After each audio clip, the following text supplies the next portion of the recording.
Shri Venkateswara gold తాకట్టులో ఉన్న మీ బంగారాన్ని విడిపించి కొనబడును. హలో, అందరికీ నమస్కారం. ముఖ్యంగా ఇవాళ వేదికను అలంకరించిన మన ఆంధ్ర రాష్ట్ర పర్యాటక మరియు సినిమాటోగ్రఫీ శాఖ మార్చులు కందులు ముఖేష్ గారికి, అలాగే ఇవాళ ఎఫ్డిసి మేనేజింగ్ డైరెక్టర్ విశ్వనాథన్ గారికి, ముందున్న తెలుగు చలనచిత్ర పరిశ్రమ నుంచి అటు హైదరాబాద్ నుంచి కూడా తరలి వచ్చిన మా నిర్మాతలకు అయితేనేమి, సాంకేతిక నిపుణులకి అయితేనేమి, మిగతా వివిధ movie artist association vice president Madhav garu అయితేనేమి, అటు డైరెక్టర్స్ అసోసియేషన్ అధ్యక్షులు ఆదిత్య గారు, మిగతా మా జూనియర్ ఆర్టిస్ట్ అసోసియేషన్ అధ్యక్షురాలు అందరూ ఇవాళ ఈ యొక్క మహత్తరమైన కార్యక్రమానికి, అంటే ఒక కొత్త అధ్యాయానికి ఈనాడు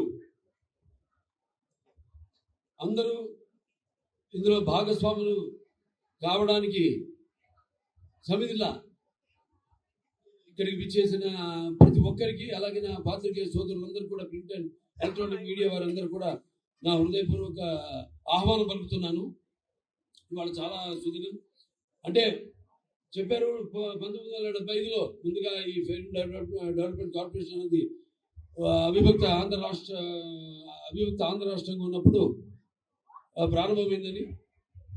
ఆ తర్వాత 2017లో రాష్ట్రాలు విడిపోయాక ఇక్కడ ఫిల్మ్ డెవలప్మెంట్ కార్పొరేషన్ని ఏర్పాటు చేయడం జరిగింది.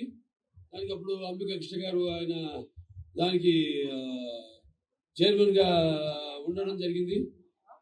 అప్పుడప్పుడే కొత్తగా ఒక రాజధాని లేని ఒక రాష్ట్రంగా ఆవిర్భవించిన రాష్ట్రం మన ఆంధ్ర రాష్ట్రం. ఆ తర్వాత ఎన్నో అభివృద్ధి కార్యక్రమాలపై దృష్టి సేకరించి ఈ యొక్క చలనచిత్ర పరిశ్రమను అభివృద్ధి చెందాలనే ఒక సంకల్పంతో ఆనాడు మరి 2017లో కూడా ఈ యొక్క ఫిల్మ్ డెవలప్మెంట్ కార్పొరేషన్ చైర్పర్సన్ని నియమించడం జరిగింది. తర్వాత మళ్ళీ ఈరోజు తిరిగి మన film development corporation board committee members అందరినీ కూడా, అంటే మన ఏదైతే మన ఎఫ్డిసి చైర్మన్ గారు ఉన్నారో భరత్ భూషణ్ గారు, ఆయన చైర్మన్గా ఆయన ఆధ్వర్యంలో, మరియు మిగతా IMPR commissioner and managing director Viswanathan గారి జరిపి, అలాగే మిగతా ఈనాడు ఈ యొక్క కమిటీ మెంబర్స్గా నియమితులైన ప్రతి ఒక్కరు కూడా, అంటే మన చిక్కల మహేంద్ర రమేష్ గారు అయితేనేమి, సుమన్ కల్వార్ గారు అయితేనేమి, శివాజీ గారు అయితేనేమి, చదలవాడ శ్రీనివాస్ గారు అయితేనేమి, లేకపోతే మన బుర్రా సాయి మాధవ్ గారు, అలాగే శాంతి గారు, అలాగే కూచిపట్ల సుబ్రహ్మణ్య వివేకానంద గారు అయితేనేమి, అలాగే వి సముద్ర గారు, అలాగే కె ఉమామేశ్వరరావు గారు, అలాగే కందివెళ్ళ సాంబశివరావు గారు, ఎస్ వెంకటకృష్ణారెడ్డి గారు, అలాగే జి రాజా వెంకటేశ్వర యాదవ్ గారు, అలాగే జి సత్యనారాయణ గారు, మొత్తం వీళ్ళందరితో ఈ యొక్క ఎఫ్డిసి ఏర్పాటు చేయడం జరిగింది. ముఖ్యంగా మన ఆంధ్ర రాష్ట్ర ముఖ్యమంత్రి వర్యులు నారా చంద్రబాబు నాయుడు గారు, అలాగే తమ్ముడు డిప్యూటీ ముఖ్యమంత్రి పంచాయతీరాజ్ శాఖ మార్చులు తమ్ముడు పవన్ కళ్యాణ్ గారు, ఆయన కూడా ఒక నటుడే. అలా అందరూ కూర్చుని నేనైతేనేమి, లేకపోతే మన కందుల దుర్గోష్ గారు అయితేనేమి, ఈ యొక్క చిత్ర పరిశ్రమను ఇక్కడ మనకి ఏమి లోటు ఉంది. మనం కూడా ఇక్కడ బ్రహ్మాండంగా మన చలనచిత్ర ఏ రాష్ట్రం ఉంటే రాష్ట్రంలో ఒక ఎఫ్డిసి ఉంటుంది, ఓ చలనచిత్ర పరిశ్రమ ఉంటుంది. అంతే తప్పితే అటు ఆ రాష్ట్రం ఈ రాష్ట్రం అన్న తేడా లేదు. నాన్నగారు ఎప్పుడో అన్నారు, ప్రాంతాలు వేరైనా మన అంతరంగాలు ఒకటేనన్నా, జాతలు వేరుగా ఉన్నా మన భాష తెలుగు భాష అన్నది. అలా ఈ యొక్క చలనచిత్ర పరిశ్రమను మెడ్రాస్తో కలిసి ఉన్నప్పుడు అయితేనేమి, లేకపోతే తర్వాత ఆంధ్ర రాష్ట్రంగా మనం ఏర్పడిన తర్వాత కూడా చలనచిత్ర పరిశ్రమకి విజయవాడ అన్నది ఒక చలనచిత్ర పరిశ్రమకు ఒక రాజధానిగా ఆనాడు భాషలింది, ఇప్పటికీ భాషలుతుంది. ఇవాళ మనం చూసుకుంటే ఇవాళ ఏ సినిమా మొత్తం సినిమా కలెక్షన్స్ అన్ని చూసుకుంటే కూడా మనకి మొత్తం ఒక 65-70% కలెక్షన్స్ ఆదాయం మనకు వచ్చేది ఆంధ్ర రాష్ట్రం నుంచి.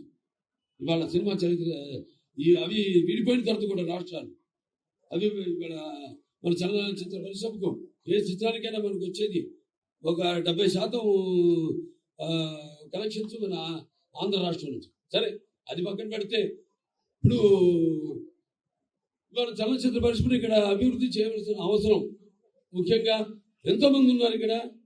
అండ్ నేను ఎన్నో సినిమాలు ఇక్కడ షూటింగ్ చేయడం జరిగింది. ఇది ఇక్కడ విజయవాడ నడిగొడ్డులో అయితేనేమి, లేకపోతే విశాఖపట్నంలో అయితేనేమి, రాజమండ్రిలో అయితేనేమి, మొన్న అఖండ సినిమా కూడా మన రంపచోడవరం అక్కడ షూటింగ్ చేయడం జరిగింది. ఇటువంటి ఎన్నో సినిమాలు నేను చేసిన సినిమాల నిజంగా ఇక్కడ ఎవరు అన్ని సినిమాలు చేస్తుంటారు ఆంధ్ర రాష్ట్రంలో. అటువంటి మంచి ఒక వాతావరణం, ప్రజల యొక్క సహాయ సహకారాలు అందిస్తూ ప్రతి చిత్రం ఎటువంటి నిరాటంకంగా షూటింగ్ జరిగేలా సహాయ సహకారాలు అందిస్తూ, అలాగే వాళ్ళ చలనచిత్ర పరిశ్రమ ఇక్కడ మనకి లొకేషన్స్ బ్రహ్మాండమైన అద్భుతమైన లొకేషన్స్ ఉన్నాయి.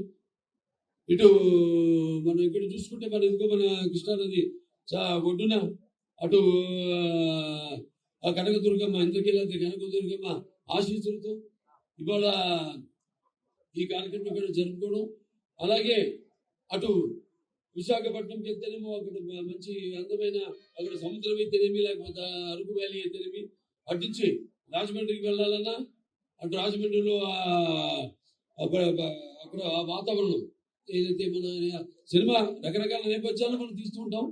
అటువంటి నేపథ్యాలు గ్రామీణ నేపథ్యం అయితేనేమి అద్భుతమైన లొకేషన్స్ ఉన్నాయి అక్కడ. సో ఇలా ఇవాళ చలనచిత్ర పరిశ్రమ ఇక్కడ కూడా అభివృద్ధి చేయాలి అన్న సంకల్పంతో ఈనాడు ఈ యొక్క మళ్ళీ ఏదో నిర్వీర్యంగా ఉందో ఈ ఫిల్మ్ డెవలప్మెంట్ కార్పొరేషన్ అనే దాన్ని ఇవాళ మళ్ళీ ఇక్కడ దాన్ని మళ్ళీ యాక్టివేట్ చేయడం, దాన్ని ఇంకా భవిష్యత్తులో ఒక కార్యాచరణను రూపొందించి మరి ఎవరెవరికి ఎటువంటి కష్టాలు కలగకుండా షూటింగ్లు నిరాటంకంగా జరగడానికి ఒక సెకండ్ విండో సిస్టమ్ లాగా ఏర్పాటు చేయాలి. అంటే ఒక సినిమా చేయాలంటే పర్మిషన్ నుంచి పోలీస్ ప్రొటెక్షన్ వరకు అన్నీ కూడా ఒకే కప్పు కింద వాళ్ళకి లభ్యమయ్యేటట్టు, అలాగే ఇక వాళ్ళకి రాయితీల విషయాలు అయితే ఇవన్నీ కూడా మేము కూర్చుని ఇంకా మాట్లాడుకోవాల్సిన దాని తర్వాత ఒక కార్యాచరణతో మళ్ళీ మీ ముందుకు వచ్చి తెలియజేస్తామని మీ అందరికి తెలియజేసుకుంటూ, మరి ఇవాళ ఎన్టీ రామారావు గారు విశ్వవిఖ్యాత నట సార్వభౌమ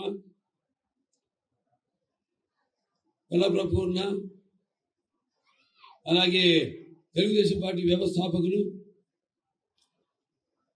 పద్మశ్రీ డాక్టర్ నందమూరి తారక రామారావు గారు పుట్టిన ఈ కృష్ణా జిల్లా, ఇక్కడి నుంచి ఈరోజు ఈ యొక్క కార్యాచరణను ప్రారంభించడం, ఎఫ్డిసిని యాక్టివేట్ చేయడం, మళ్ళీ ఇక్కడ వివిధ రంగాల నుంచి అందరూ కూడా ఎన్నుకోవడం, అటు సినిమా రంగం అయితేనేమి, అటు నాటక రంగం అయితేనేమి, లేకపోతే అటు టీవీ రంగం నుంచి అయితేనేమి అందరూ కూడా ఎన్నుకొని ఈరోజు ఒక మంచి కమిటీను ఏర్పాటు చేయడం జరిగింది. సో అందరూ వాళ్ళ వాళ్ళ అనుభవాల్ని ఏదైతే ఉందో వాటన్నింటినీ అవకాశాలు పోసి మరి ముందు ఒక మంచి కార్యాచరణతో ఈ యొక్క చలనచిత్ర పరిశ్రమాభివృద్ధిని అతి శీఘ్రంగా అతి వేగంగా ముందుకు తీసుకెళ్తాము. దానికి కావాల్సింది ప్రజల యొక్క సహాయ సహకారాలు కూడా ఎక్కడ షూటింగ్ జరిగినా, అలాగే కావాల్సింది కేవలం ఇక్కడ ఆంధ్ర రాష్ట్రమే కాదు, ఇక్కడ ఫెడరేషన్ ఉభయ రాష్ట్రాల ఫెడరేషన్ చైర్మన్ గారు ఉన్నారు, ఇక్కడ ప్రెసిడెంట్ అనిల్ కుమార్ గారు, మరి అన్ని 34 ప్లాట్ఫామ్లు కిందకి వస్తాయి. చాలా అందరూ ఎంతోమంది ఇక్కడ షూటింగ్ లేక ఎంతోమంది యూనియన్స్ ఉన్నాయి ఇక్కడ. కార్ డ్రైవర్స్ నుంచి, జూనియర్ ఆర్టిస్టుల నుంచి ఎన్నో యూనియన్స్ ఉన్నాయి ఇక్కడ. వాళ్ళందరూ కూడా ఇవాళ పనులు లేక ఇవాళ చూస్తున్నాం మనం. మనిషి అన్నది తన దైనందిన కార్యకలాపాలను సతమతమవుతూ అన్న వస్త్రాలనే అవసరాలతో పాటు సినిమాను కూడా ఒక సాధనంగా ఎంచుకున్నాడు. అటువంటిది ఇవాళ చూస్తే సినిమా ఎలా ఉండాలని ఆలోచించాల్సింది పోయి సినిమాని బ్రతికించాల్సిన పరిస్థితిలో ఇవాళ చలనచిత్ర పరిశ్రమ ఉంది. ఎందుకంటే అది వేరే వేరే కారణాలు కావచ్చు, కానీ అందరూ ఎక్కువ సినిమాలు చేయాలి. ఎక్కువ సినిమాలు చేయంటే సంఖ్యాపరంగానే కాదు, మంచి సినిమాలు చేయాలి. ఎందుకంటే నా ఊరికి నేను ఒక తృప్తి నాకు మంచి అనుకరించకుండా మన సత్తా ఏంటో మనం దానికి బదులు పెడుతూ అటు మంచి సందేశాత్మక చిత్రాలను అందజేయడం ప్రజలకి అయితేనేమి, అలాగే టెక్నిక్ లేనప్పుడు ఎంతో శీఘ్రంగా సినిమాలు పూర్తయ్యేవి. ఇవాళ టెక్నిక్ పెరిగిపోయింది. టెక్నిక్ పెరిగిపోయి సినిమాలు ఒక్కొక్క చాలా ఆలస్యంగా పూర్తి చేయడం. ఇవాళ థియేటర్లో ఎగ్జిబిటర్స్ వస్తే బాధగా ఉంటుంది నాకు. ఇవాళ కొందరు తాళాలు వేసుకునే పరిస్థితిలో ఉన్నారు. అలాగే పంపిణీదారులు అయితేనేమి అదే పరిస్థితుల్లో ఉన్నారు. సో ఇవాళ ఈ యొక్క చలనచిత్ర పరిశ్రమని ఇక్కడ ఆంధ్ర రాష్ట్రంలో ఆదుకోవడానికి ఇక్కడ తెలుగు ఈ జోడెట్ల ప్రభుత్వం అయితే ఉందో, ఎన్డీఏ ప్రభుత్వం ఈ యొక్క చలనచిత్ర పరిశ్రమ కోసం పూర్తిగా వాళ్ళకి లాభదాయకంగా ఉండేలా ఏదో కొత్త ప్రణాళికలతో ముందుకొచ్చి తప్పకుండా చలనచిత్ర పరిశ్రమని కాపాడుతామేమో. అలాగే తెలంగాణ ప్రభుత్వాన్ని కూడా నేను విన్నవించుకుంటాను. వాడు కూడా వాళ్ళ సహాయ సహకారాలు కూడా ఉభయ రాష్ట్రాలు కూడా, ఎందుకంటే అక్కడ చలనచిత్ర పరిశ్రమ అక్కడ ఉంది హైదరాబాద్లో. ఇవాళ మనం చెప్పుకుంటున్నాం ఇక్కడ విజయవాడ ఇది మన చలనచిత్ర పరిశ్రమకు అవిభక్త ఆంధ్ర రాష్ట్రంగా ఉన్నప్పుడు కూడా ఇది ఒక రాజధాని అని. సో ఇవాళ ఇక్కడ కూడా మన తెలుగు చలనచిత్ర పరిశ్రమను కాపాడుకోవాల్సిన బాధ్యత. అలాగే ఇక్కడ కూడా ఈ యొక్క ఉన్న ఏదైతే అన్నారో పురస్కారాలు, ఇదివరకు నంది పురస్కారాలు అయితేనేమి, ఇటువంటి పురస్కారాలు, అలాగే వివిధ ప్రాంతాల వారు కదుకూలి పురస్కారాలు అయితేనేమి, వివిధ ప్రాంతాల్లో వారు ఉన్న మహనీయుల పురుషుల వారి పేరుతో ఉత్సవాలు అయితేనేమి అన్నింటినీ కూడా ఇటు సాంస్కృతిక పరంగా కూడా వాటిలన్నింటినీ ఉద్ధరించవలసింది, మళ్ళీ ముందుకు తీసుకెళ్లాల్సిన బాధ్యత ఏదైతే ఈ పర్యాటక సినిమాటోగ్రఫీ శాఖ ఉందో వాడి బిజినెస్ స్కంధాల మీద ఉందని తెలియజేసుకుంటూ ఈ చలనచిత్ర పరిశ్రమను ఎక్కువ సినిమాలు చేయాలి, థియేటర్లోకి సినిమాలను అందించాలి, ప్రేక్షకులకు సినిమాలను అందించాలి. అందరూ ఒక కుటుంబంలో కష్టాలు వచ్చినప్పుడు అందరూ కూడా వాటిలో భాగస్వాములై ఒక కుటుంబ సభ్యులుగా వాళ్ళ కష్టాన్ని వాళ్ళలో తీర్చుకోవాలి. అలాగే ఇండస్ట్రీని ఇంకా ఇలాగే ముందుకు తీసుకెళ్లాలని తెలియజేసుకుంటూ మరొకసారి ఇక్కడికి ఇచ్చేసే పాత్రకి సోదరులందరికీ, ప్రింట్ అండ్ ఎలక్ట్రానిక్ మీడియా వారికి, అలాగే హైదరాబాద్ నుంచి కూడా తరలి వచ్చిన సినిమా ప్రముఖులందరికీ, అలాగే ఇక్కడ ఎన్నికైన భరత్భూషణ్ గారికి, చైర్మన్ గారికి, మరి ఎండి అండ్ ఐఎంపీఆర్ కమిషనర్ గారు విశ్వనాథన్ గారికి, మురళీ కుమార్ గారికి, అనిల్ కుమార్ గారికి, మిగతా ముఖ్యంగా మా పర్యాటక మరియు సినిమా శాఖ మార్చులు కందులు దుర్గేష్ గారికి అందరూ కూడా నా కృతజ్ఞతలు తెలియజేసుకుంటూ నేను సెలవు తీసుకుంటాను.